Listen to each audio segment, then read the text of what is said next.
तो कोण भाडवा मोशी नसेल तर त्याने ऐकून घ्यावं.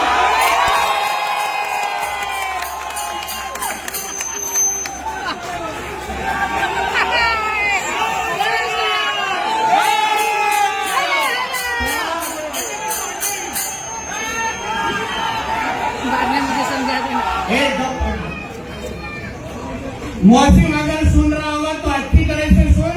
ये तेरा अब्बा का पाकिस्तान नहीं है.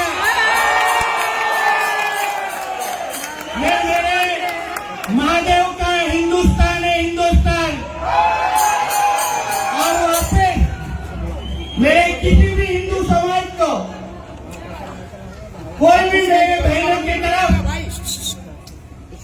कोई भी गंदी नजर से इन लोग में से देखेगा ना तो फिर तीसरी आंख खोलनी हमको भी आती है, याद रखो.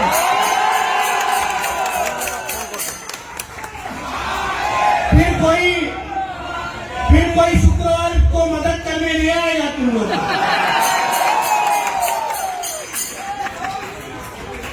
हमारी सरकार ये हिंदुओं की सरकार है. ऐसा हालत